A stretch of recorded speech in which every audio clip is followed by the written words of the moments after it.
خواتین و حضرات، واصف صاحب کا کلام زندگی یہ آپ پیش کرنے کے لیے تشریف لاتے ہیں زہیب احسان۔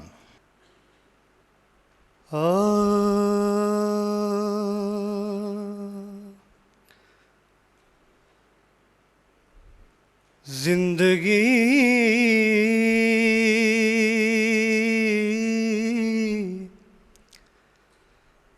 اپنے لہو کا نام ہے،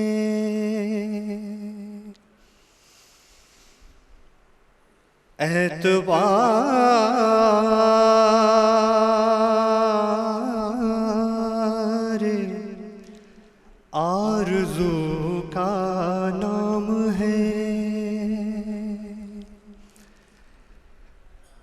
زندگی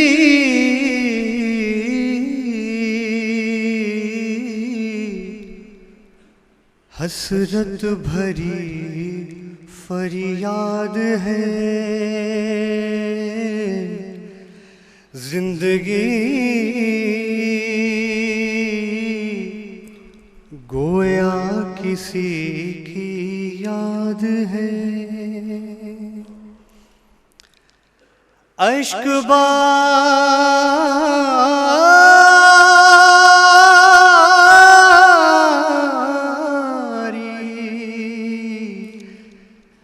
زندگی کا مشغلہ،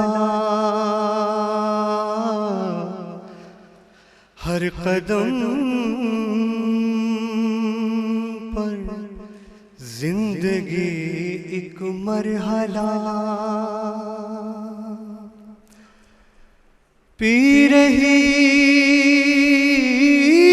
ہے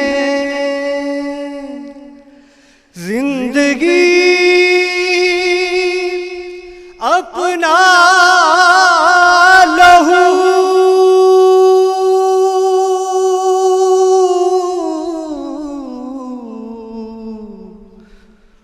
لوٹتی ہے آپ اپنی آبرو، زندگی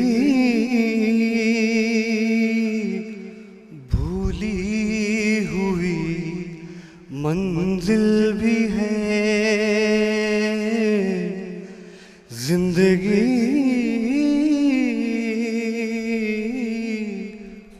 ٹوٹا ہوا ایک دل بھی ہے، زندگی آنکھوں کے نم کا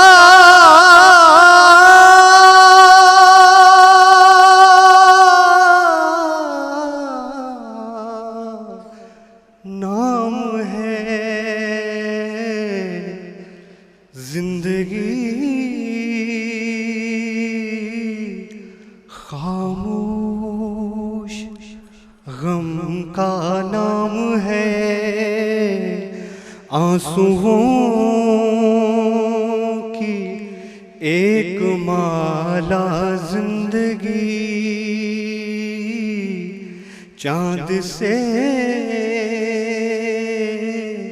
چہرے کا حالہ زندگی، تھم بھی جائے تو روا ہے،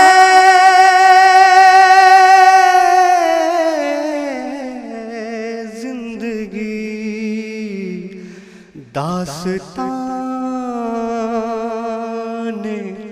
کن فکاں ہے، زندگی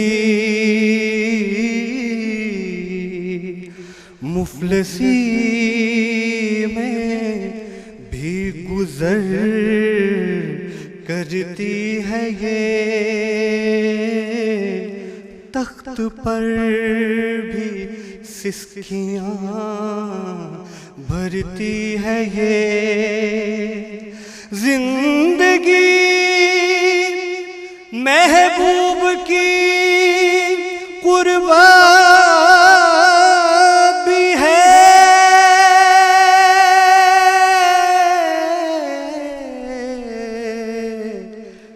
زندگی افسانہ فرقت بھی ہے،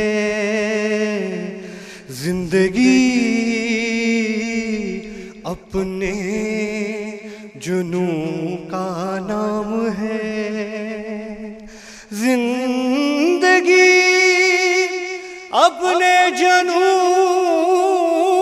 کا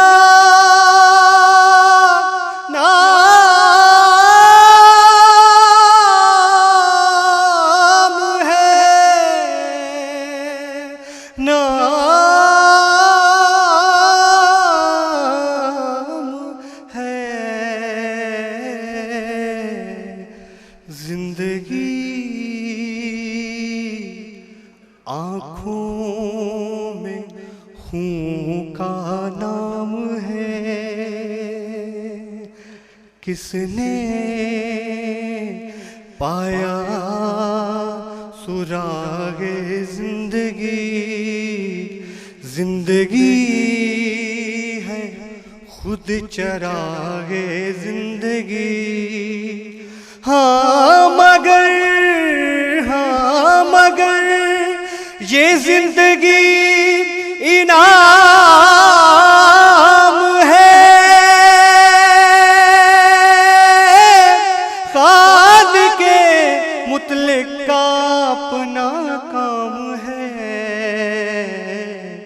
زندگی ہے سنگ در کی آرزو، خوب سے خوب تر کی جستجو، زندگی روشن جبی کا نام ہے،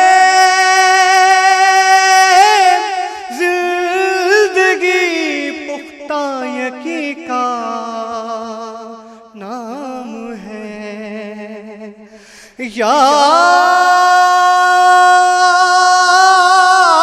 یار کے دم سے سلامت ہے زندگی،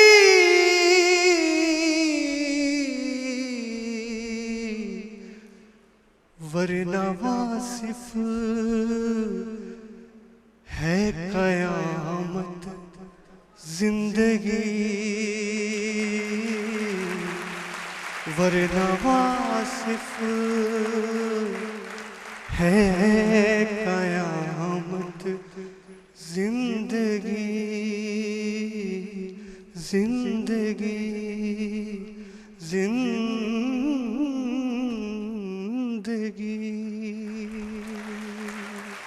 بہت شکریہ، بہت شکریہ زہیب احسان، آپ نے دلوں کو سوز و گداز مہیا کیا۔ خواتین و حضرات، اب جس شخصیت کو میں دعوت دینے جا رہا ہوں، ان کے حوالے سے میں بہت کچھ کہنا چاہتا تھا، مگر یہ صدارتی کرسی پر بھی تشریف نہ رکھے ایسی شخصیت ڈر لگا مجھے کہ ان کے حوالے سے میں کچھ زیادہ تعریفی جملات نہ کہوں، یہ پھر مجھے ڈانٹیں گے۔ بہرحال ایک واقعہ، ایک کتاب پڑھی پچھلے دنوں، عدالت عالیہ کے ایک قاصد کی کہانی، مصنف علی رحمان، یہ راولپنڈی سے تشریف لائے ہیں علی رحمان بھی، ان کی آمد کا بھی شکریہ۔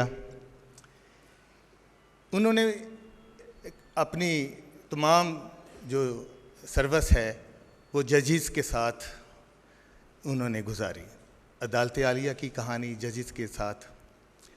تو جناب جسٹس جواد ایس خواجہ صاحب کے حوالے سے بھی ایک واقعہ انہوں نے لکھا۔ وہ کہتے ہیں کہ میں نے زندگی میں اتنے کامل یقین والے شخص نہیں دیکھا۔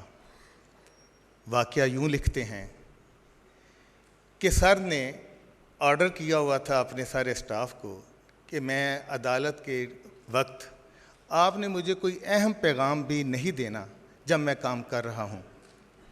وہ کہتے ہیں، علی رحمان لکھتے ہیں کہ گھر سے فون آیا کہ گھر میں آگ لگ گئی ہے، تو جائز صاحب کو کہیں کہ فائر بریگیڈ بھیجیں جلدی جلدی۔ تو وہ جو ان کا سٹاف تھا، انہوں نے خود ہی وہ فون کر کے وہ فائر بریگیڈ کو فون کر دیا کہ گھر میں پہنچے جائز صاحب کے۔ اب یہ سٹاف جو ہے یہ مشورہ کر رہا تھا کہ یہ اتنی اہم خبر ہے اور جائز صاحب کو اطلاع کی جائے، گھر سے فون آیا ہے۔ تو وہ سارے اس احترام میں یا ڈر سے کہ جائز صاحب نے منع کیا ہوا ہے کہ مجھے عدالت کے دوران آپ نے کوئی نہیں آپ نے پیغام دینا۔ اب یہ واقعہ بھی بڑا اہم ہے اور اسے چھپانا یا روکنا یہ بھی بری بات تھی۔ تو انہوں نے کہا، ہم نے مشورہ کیا کہ یار چلو جائز صاحب جھٹکی دیں گے نا تو یہ کام تو خبر تو پہنچے ان تک۔ وہ پھر علی رحمان کہتے ہیں کہ میں نے وہ چٹ پہ لکھا کہ جی گھر سے فون آیا ہے، گھر میں آگ لگی ہے۔ کہتے ہیں وہ چٹ جو ہے وہ میں دینے کے لیے گیا تو جائز صاحب عدالت کر رہے تھے، تو انہوں نے جلدی جلدی وہ چٹ کو یوں رکھ دیا۔ وہ کہتے ہیں شاید انہوں نے یوں دیکھ بھی لیا ہو یا غصے سے بھی رکھ دی چٹ کہ یہ چٹ مجھے کیوں آئی ہے۔ وہ 10:30 بجے وقفہ ہوا عدالت کا، تو یہ سٹاف جائز صاحب کے پاس، سر یہ گھر سے فون آیا کہ وہ آگ بجھ گئی ہے اور زیادہ نقصان بھی نہ ہو سکا۔ تو جائز صاحب کہتے ہیں، علی رحمان اگر سارے راوی کا پانی بھی اس آگ پر ڈال دیا جاتا یا چولستان کی ساری ریت بھی اس پہ ڈال دی جاتی تو اس آگ پر قابو نہیں پایا جا سکتا تھا۔ علی رحمان لگانے والا بھی وہی ہے اور آگ بجھانے والا بھی وہی ہے۔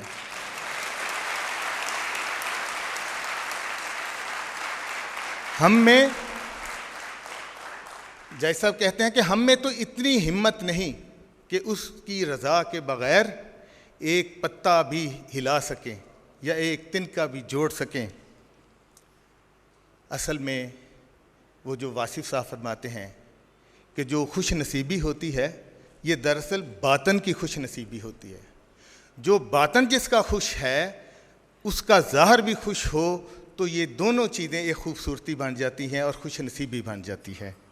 ان دونوں ظاہر اور باطن کی خوبصورت شخصیت جناب جسٹس جواد احمد خواجہ صاحب کی خدمت میں درخواست ہے کہ وہ صدارتی خطبے سے نوازیں۔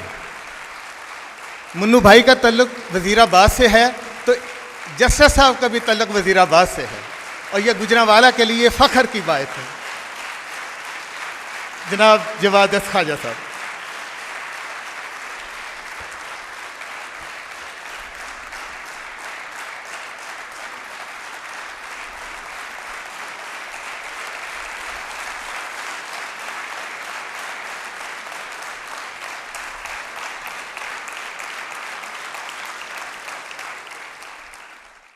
سب سے پہلے ایک بالی بیان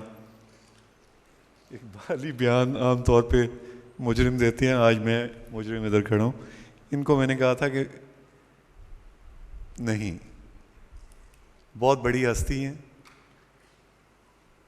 میں اس لائق نہیں کہ میں ان کے بارے میں لب کشائی کر سکوں۔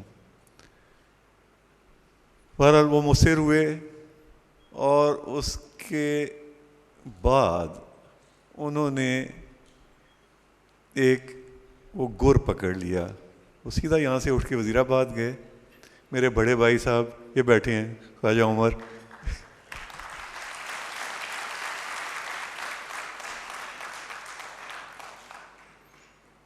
اور ان سے کہلوا دیا کہ نہیں تم نے جانا ہے۔ پھر وہ شرط یہ طے ہوئی کہ یہ میں ادھر بیٹھوں گا سامنے۔ انہوں نے کہا نہیں یہ نہیں ہو سکے گا، آپ ادھر بیٹھیے گا۔ میں نے کہا چلیں، لیکن پھر صدارت کا واقعی میں اہل نہیں۔ میں نے کہا وہ مصداق ہے،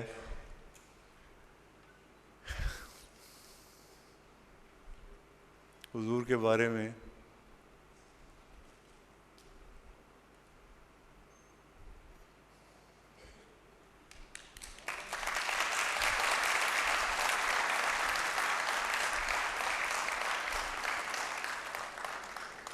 میں نے ان سے کہا وہ ایک پنجابی کی نظم ہے اور بہت بڑے لوگ جنہوں نے کہی کتھے مہر علی کتھے تیری سنا گستاخ اکھیاں کتھے جا لڑیاں.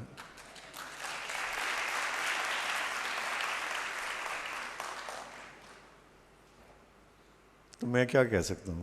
کچھ نہیں. البتہ یہ تو ہو گئی وہ اقبال میں نے کر لیا. لیکن اب ایک مجرم بھی میں یہاں کھڑا کرنا چاہتا ہوں. وہ کہتے ہیں گھر کا بھیدی لنکا ڈھائے. جج صاحبان ہم شاید وہ کوئی اس کی ریشنل کوئی وجہ بھی ہوگی، لیکن وہ بہت تم تراک کے عادی نہ بھی ہوں تو بنا دیے جاتے ہیں. کیوں؟ ان کے آگے پیچھے بائیں بائیں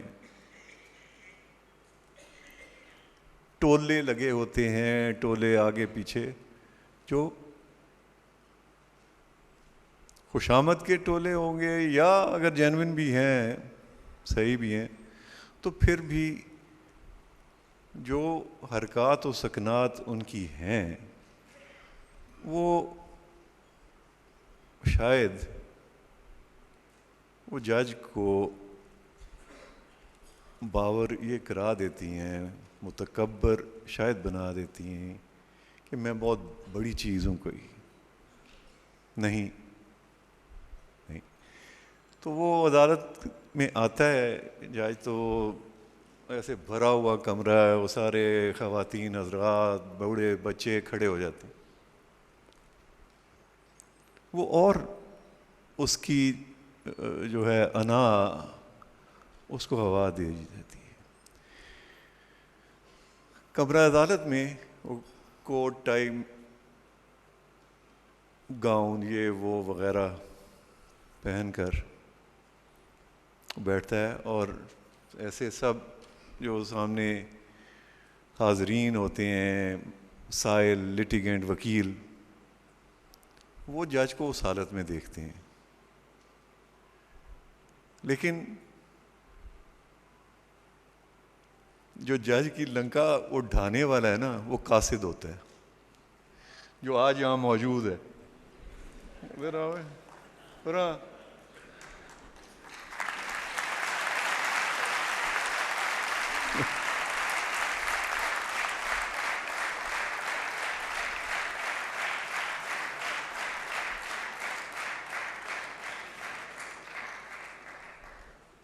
یہ ہے وہ علی رحمان جس نے بس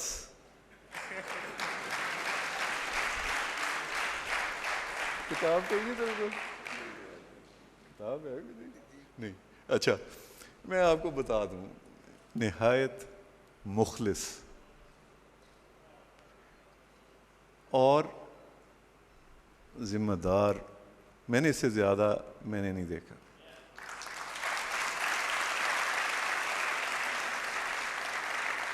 میں صبح عدالت میں جلدی پہنچنے کا عادی.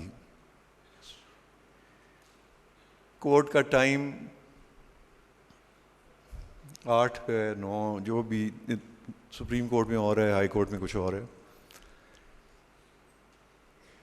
میں چاہے وہاں 8 بجے پہنچا ہوں، چاہے 7 بجے پہنچا ہوں، چاہے 6 بجے پہنچا ہوں، علی رحمان میرے سے پہلے موجود ہے اور اس نے تمام کام نہایت مستعدی کے ساتھ کیا. کہتے ہیں اپنی کتاب میں بار بار دہرا رہے ہیں میں ان پڑھ ہاں جی، میں ان پڑھ. ٹھیک ہے، ان کے میں ادھر گاؤں بھی گیا ہوں اور ذوق ان میں بہت ہے. میں صبح اپنے ڈیسک پہ دیکھنا تو انہوں نے اس دن کی اخباروں میں سے کچھ تراشے، کچھ شعر، کچھ کالم کاٹ کے انہوں نے رکھے ہوتے ہیں میری ڈیسک پہ. ہو سکتا ہے شاید واصف صاحب کا بھی کچھ انہوں نے رکھا ادھر. ہر روز کا معمول تھا ان کا. اور باتیں بھی بہت اچھی کرنی انہوں نے. تو میں نے ان سے کہہ دیا، اور یہ کہتے ہیں شامت اعمال، کہ علی رحمان یار تم اتنا اچھا ذوق ہے تمہارا، باتیں بھی کرتے ہو، تم کتاب لکھو. کہتے ہیں میں کتاب؟ میں تو جی ان پڑھ ہاں. تو ان پڑھ یہ باقی پرائمری الیاس ایک گاؤں ہے ان کا، مانسیرے سے آگے کوئی 25-30 میل، جہاں آج بھی ہم گئے تو 6 کلومیٹر پیدل ہم چل کے گئے. گو کہ اس نے علی رحمان نے جیپ کا انتظام کیا ہوتا، لیکن وہ ایک حد تک چلتی ہے، اس کے آگے پیدل ہی جانا ہوتا.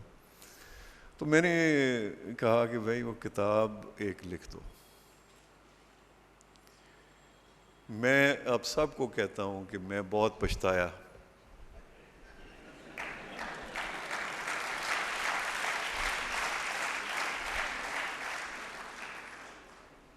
علی رحمان نے ایک کتاب لکھ دی اور سارے بھانڈے پھوڑ دیے.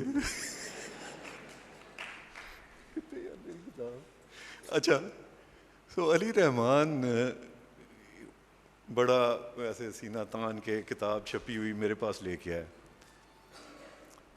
میں نے جب تھوڑی سی ورک گردانی کی تو وہ کوئی 300 صفحے کی کتاب ہے، 100 صفحہ اس نے مجھ ناچیز پہ لکھ دیا.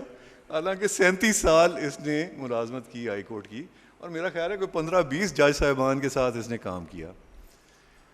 ایک جو آپ کے ہمنا بہت درویش صفت، سمدانی صاحب، جسٹس KMA سمدانی، بہت عظیم ہستی اور بہت بڑے درویش، بہت بڑے درویش.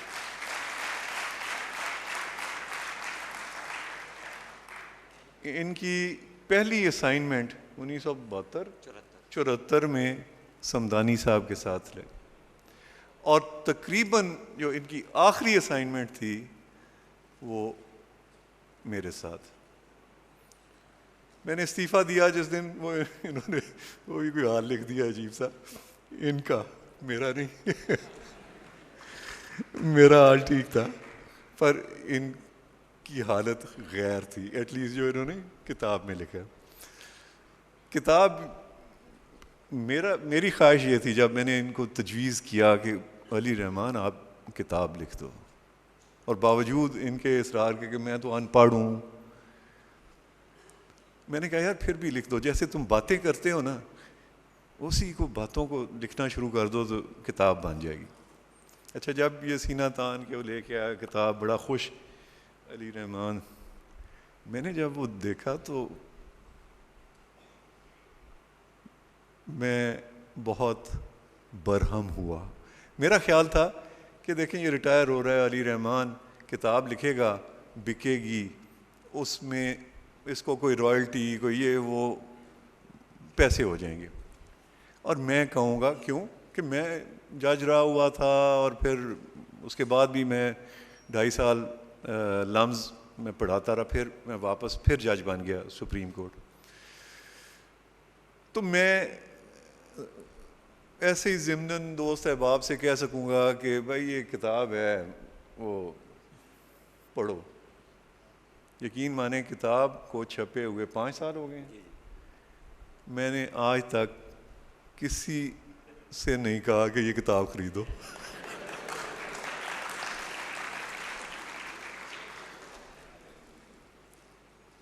لیکن شان اللہ کی ہے. میں نے کیا بکوانا تھا، مجھے کس بات کا زوم تھا کہ میں جج ہوں اور میں کسی کو کہوں گا تو وہ کہے گا 10 کتابیں دے دو جی، کسی اور کو کہوں گا وہ کہے گا یہ 50 کتابیں بھیج دو جی. ٹھیک ہے، میں نے نہیں کسی کو کہا. شان اللہ تعالیٰ کی ہے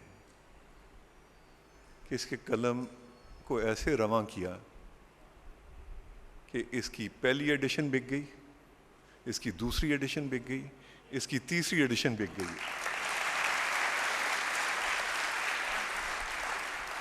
اور اب مانگنی پڑتی ہیں. انہوں نے کہا مجھے میر صاحب نے کہ میرے پیچھے وہ شیلف پہ کتاب پڑی تھی یا شاید اسی طرح آپ نے دیکھی ہے, تو میر صاحب نے کہا کہ جی کتاب نہیں مل سکتی. میں نے کہا نہیں مل سکتی تو ناپید ہے یہ, تو کسی کان وہ لانا ہے جوئے شیر کا, یہ کتاب اسی طرح ہے. پھر بھی میں نے فون کیا ان کو, میں نے کہا یار کوئی بچی کھچی کوئی کتابیں ہوں, وہ اس نے وہ ذخیرہ اندوز کرتے ہیں نا, اس نے ذخیرہ اندوزی کی ہوئی ہے, وہ شاید اس کا موڈ ہوگا کہ بلیک کرے گا. لیکن اس نے کہا جی ہیں. تو ان کے وہ بھائی ہوتے ہیں ریاض, وہ لاہور میں, وہ انہوں نے ریاض کو فون کیا اور پھر ریاض شاید آپ کو دے کے گیا وہ گجرانوالہ میں کتاب, ٹھیک ہے 10, اب میرا خیال ہے 2 رہ گئی. اچھا اسے کہا کہ بھائی کتاب اور چھپوا لو, ایک اور ایڈیشن. کہتا ہے نہیں جی اس پہلوں چھپوائیے, وہ اور بھی چھپوا دے گا. بہت بڑی بات. تو اب 2 رہ گئی ہیں.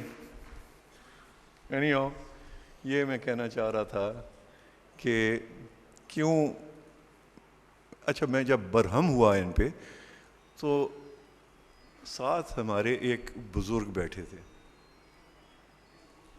پردہ کر گئے آج سے چند ماہ پہلے, 6-8 مہینے پہ. انہوں نے مجھے ایسے پکڑا اور ایک سائڈ پہ لے گئے, کہتے ہیں خواجہ صاحب یہ کتاب آپ نے نہیں لکھی, آپ کو کوئی حق نہیں ہے کہ اس کو تنبیہ کریں کہ یہ لکھو اور یہ نہ لکھو اور یہ کیوں لکھا ہے. اس کی کتاب ہے, جو اس کے دل میں آیا ہے وہ لکھے گا, اس کا حق ہے. میں فوراً سمجھ گیا. اس کے بعد میں نے اس کو کچھ نہیں کہا, لیکن کسی اور کو بھی میں نے نہیں کہا کہ کتاب خریدو. یا نے بھی نہیں پڑھی ہوئی. نہیں یار, میر صاحب کو اجازت لے لیں. میر صاحب یہ کہتا ہے کہ مجھے آدھے منٹ کا موقع دیا جائے.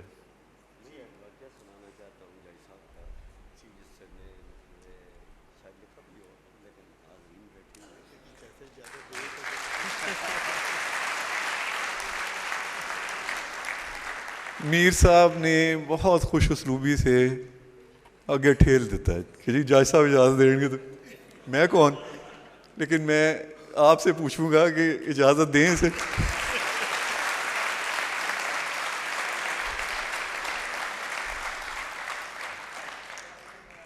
یار علی رحمان اس کتاب میں صرف 2 لوگوں کو گالیاں پڑی ہیں, باقی تعریف ہی تعریف, تعریف ہی تعریف. ایسے جج صاحبان بھی جن کی شاید تعریف اور کہیں نہیں ہوتی, وہ اس کتاب میں ملے گی آپ کو, ٹھیک ہے. لیکن 2 لوگ ہیں جن کے بارے میں انہوں نے بہت سخت الفاظ استعمال کیے اور دشنام ترازی کی حد تک. ایک آپ کے سامنے کھڑا ہے اور ایک سبنانی صاحب کی اہلیہ.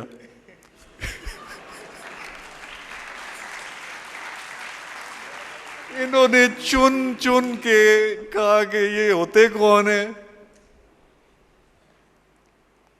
اور جن کو لوگ مانتے ہیں یا کہتے ہیں کہ جی یہ تو جی بڑا صوفی ہے, اور یہ میں بتاتا ہوں ان کی اصلیت کیا ہے.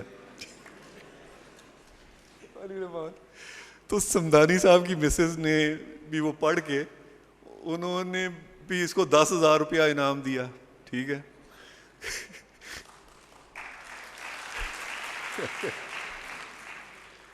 تو میری طرف سے تو یہ ویسے ہی انعام یافتہ ہے, ٹھیک ہے. تو علی رحمان نے یہ صرف 2 اشخاص, اس میں پتہ میرا خیال ہے کوئی کم از کم 250-300 لوگوں کا ذکر ہے, جس میں 20-25 جج صاحبان ہیں, ٹھیک ہے. منتخب اس نے ہم 2 کو کیا, مسز سمدانی اور مجھے. ٹھیک ہے. لیکن پھر جو اس نے کتاب میں جو کچھ لکھ دیا اس وجہ سے میں نے آج تک کسی سے نہیں کہا 5 سال میں کہ علی رحمان کی کتاب خریدو. کیڑا ہے قصہ تیرا نہیں قصہ یہ پھر بڑا خطرناک ہو سکتا ہے لیکن آپ نے کہا ہے یہ سنائے قصہ جلدی یار. علی رحمان. السلام علیکم جی. ہاں جائی صاحب نے جو بات میں سنانے والا تھا وہ خود ہی کر دی. ایک واقعہ جب سمدانی صاحب کا ذکر ہو رہا تھا تو جب میری ڈیوٹی جائی صاحب کے ساتھ لگی تو میرے ایک بہت اچھے ان کا بھی تعلق وزیر آباد سے تھا, ریڈر تھے, امتیاز چیمہ مرحوم, بہت اچھے انسان تھے. تو میں جسٹس میاں اللہ نواز صاحب کے ساتھ تھا. جائی صاحب ریٹائرڈ ہو گئے تو چیمہ صاحب اور سلیم اوان صاحب آئے کہ علی رحمان جائی صاحب بہت عظیم انسان ہیں, جسٹس جواد ایس خواجہ, اور تمہارے مزاج سے بالکل ملتے جلتے ہیں. تو میں نے کہا چیمہ صاحب میرا کیا مزاج ہو سکتا ہے, وہ جائی صاحب ہیں. میں کہتا یار نہیں میں سمجھ گیا ہوں, تم نہیں سمجھتے ہو, میں سمجھ گیا ہوں. بہرحال میری ڈیوٹی لگ گئی جی جج صاحب کے ساتھ. تو میں نے سال گزارا تو اتنا میں تنگ تھا, مجھے روز جھاڑ پڑتی تھی روز. میں سوچتا تھا نہ جانے میں قلم غلط رکھ دیتا ہوں کسی جگہ پہ, یا صفائی نہیں ہو رہی ہے, یا کیا نہ جانے کیا وجہ ہے کہ مجھے روزانہ جھاڑ پڑتی ہے. تو ایک دن وہ مجھے ملے چیمہ صاحب. میں نے کہا چیمہ صاحب تم نے میرے ساتھ بہت زیادتی کی ہے. کہتا کیا علی رحمان؟ میں نے کہا جی آپ تو اپنی جان چھڑا کے آ گئے اور مجھے پھنسا گئے ہیں. تو اس کے بعد کچھ مختصر کر رہا ہوں وقت کی ہے. تو جسٹس سمدانی صاحب ایک دن ملنے آ گئے جائی صاحب کو. تو جائی صاحب تو ان کے قدموں میں قدم بوسی کرنے لگے. میں نے ویسے ہی سلام کیا, انہوں نے سلام کا جواب دیا. بعد میں دیکھا کہ علی رحمان تم, ان جائی صاحب نے مجھے اپنے گلے سے لگا لیا سمدانی صاحب نے. تو کہنے لگے خواجہ صاحب علی رحمان اچھا آدمی ہے. تو کہندے یہ اچھا جی؟ کہنا ہاں جی. اس کے بعد میری سختیاں کم ہونا شروع ہو گئیں اور الگ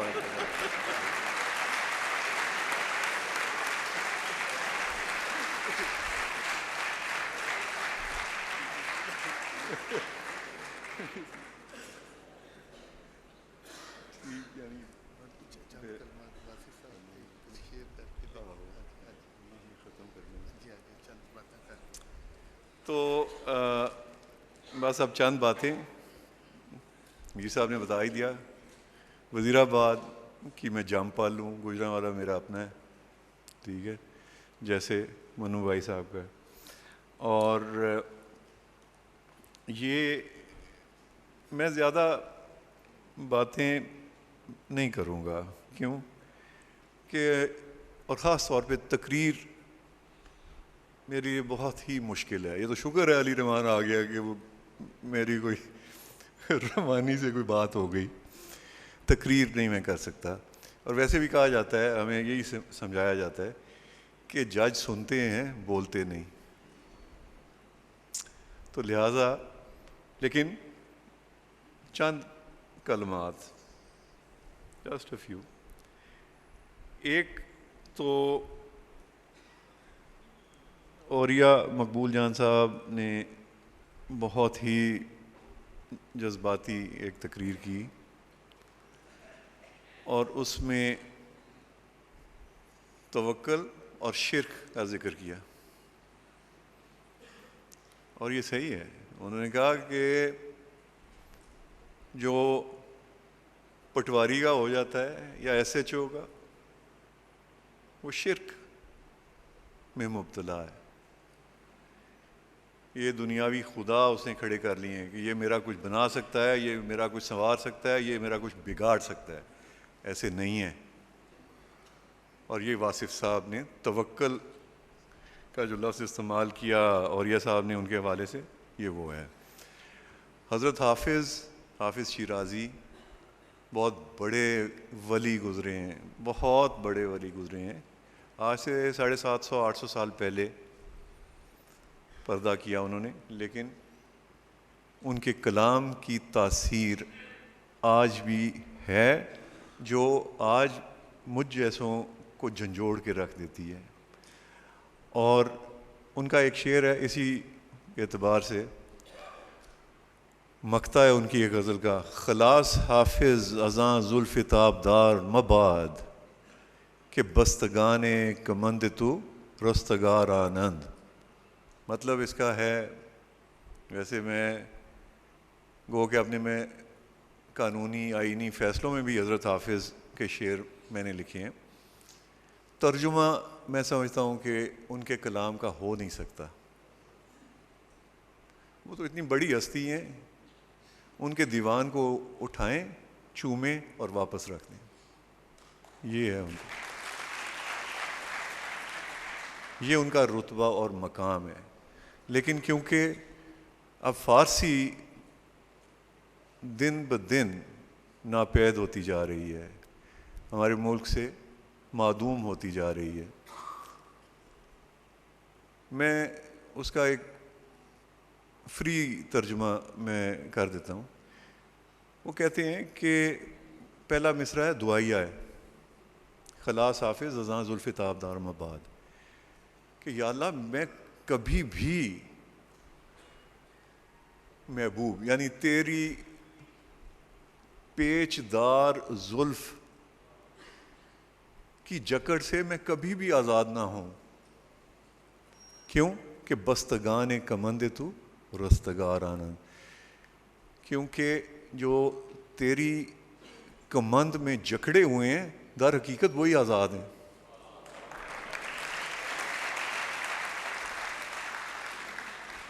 اور یہ واصف صاحب کے بھی کلام میں یہ آپ دیکھیں گے کہ یہ اس کا ذکر بھی ہوا، اور میں سمجھتا ہوں کہ وہ ضروری بھی تھا، جیسے اوریہ صاحب نے ان کا ذکر کیا. اور پھر وہ پہلا لفظ محبت، کون سی کتاب تھی؟ دل دریا سمندر. دراصل آج کل کے دور میں ہم خاص طور پہ دیکھ رہے ہیں نفرتیں ہی نفرتیں ہیں، محبت ناپید. اور انہوں نے ذکر کیا، ان بھائی بزرگ ہیں اور بالکل صحیح کہا انہوں نے. کوئی دیوبندی بھی ہے، کوئی نقش بندی ہے، کوئی اور ہے، بہت سے مسلک ہیں، لیکن انہیں واصف صاحب نے یہ کہا کہ اسلام کو خطرہ مسلمانوں سے. جی تفریق، اگر ہم کلام پاک پڑھیں تو اس میں کتنی جگہ پہ لکھا ہے لا تفرقوا، آپس میں تفریق نہ پیدا کرو، اور اللہ تعالیٰ کی رسی کو سارے مضبوطی سے تھامے رکھو. یہاں پہ دیکھ لیں ایک چیز جو ہر کوئی کہتا ہے آج بھی کہی گئی،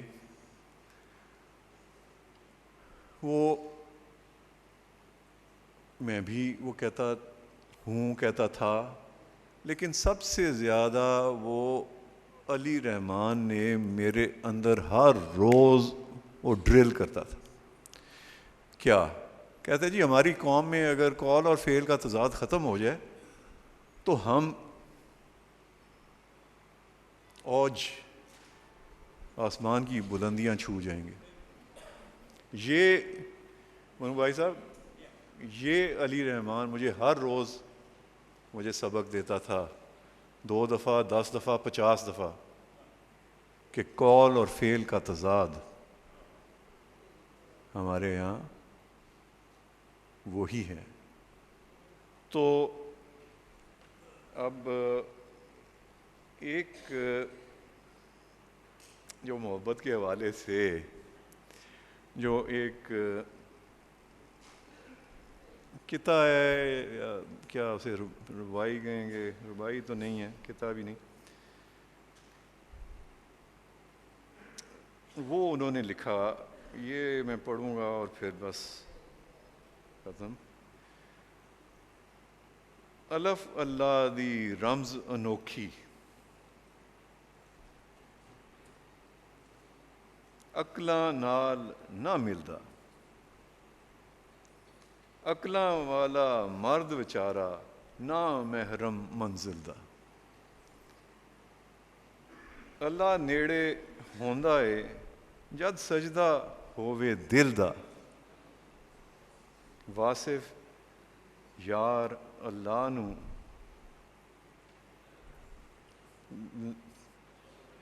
لینا نہیں کم نہیں عاقل دا. یہ بالکل صحیح ہے کہ عقل ایک حد تک ہمیں لے جا سکتی ہے، اس کے آگے یہ عقل کا کام ہے نہیں. یہ محبت، یہ عشق اور حقیقت کی پہچان یہ عقل نہیں آپ کو دے سکتی. پھر سے میں اپنے جو ہیں میں تو نہیں کلیم کر سکتا کیونکہ ادھر سے ہی کرم ہونا چاہیے، لیکن حضرت حافظ کا ایک شعر ہے، عقل اگر داند کہ دل در بند زلفش چون خوش است، عاقلاں دیوانہ گردند از پی زنجیر ماں. کہ عقل والوں کو اگر یہ پتہ چل جائے کہ میں تیری کیا ہے، عقل اگر داند کہ دل در بند زلفش، کہ دل تیری زلف کی بند میں کس طرح بندھا ہوا ہے، تو عاقلاں دیوانہ گردند از پہ زنجیر ماں. جو عقل والے ہیں وہ ایک دوسرے کی کھوئی موئی لڑائی شروع کر دیں میری زنجیر پکڑنے کے لیے، چھیننے کے لیے مجھ سے.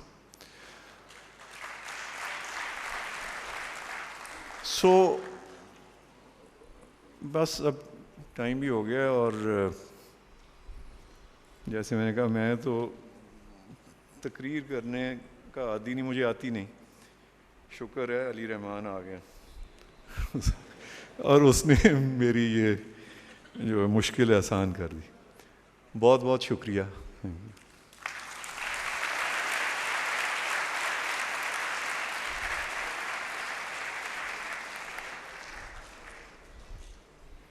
خواتین و حضرات، محفل کے اختتام پر دعا کی جائے گی، اور مجھے حکم ہوا ہے کہ دعا آپ ہی فرمائیں. الفاظ واصف صاحب کے، دعا اللہ کے حضور. سب دوست ہاتھ اٹھائیں. اے خاموشی کی زبان سننے والے مالک، اے اپنی مخلوق کے ہر حال سے ہمہ حال باخبر رہنے والے مولا، ہم پر رحم فرما. تو ہی جانتا ہے ہم کس چیز سے محروم ہو رہے ہیں. اے بنانے والے، ہمیں پھر سے بنا. ہم شاید ہم نہیں رہے، سب کچھ وہی ہے لیکن سب کچھ بدل گیا ہے. میرے مولا، تو ہی ہمیں اندھیروں سے نکال. اے اللہ، ہمیں روشنی دکھا، ہمیں راستہ دکھا، اپنی محبت کا راستہ، کامیابیوں کا راستہ. یہ ملک تیرا ہی ہے، تیرے لیے، تیرے نام کی عظمت کے لیے، تیرے ہی فضل سے بننے والا. یہ ملک تیرے اور صرف تیرے ہی کرم سے قائم رہ سکتا ہے. یا الہی، ہمیں لیڈروں کی یلغار سے بچا. ہمیں ایک قائد عطا فرما، ایسا قائد جو تیرے اور تیرے حبیب صلی اللہ علیہ وسلم کے تابع فرمان ہو. ہم اس کی اطاعت کریں تو تیری ہی اطاعت کے حقوق ادا ہوں. یا الہی، اس قوم کو ایک قوم بنا. یا الہی، سادہ اور صداقت والی زندگی عطا فرما. اور سب سے بڑی بات، تیرے کرم کی انتہا چاہتے ہیں کہ تجھ سے، تیرے محبوب کی محبت مانگتے ہیں. والسلام صلی اللہ علیہ وآلہ وسلم. خواتین و حضرات، آپ سب کا بہت شکریہ، بہت شکریہ.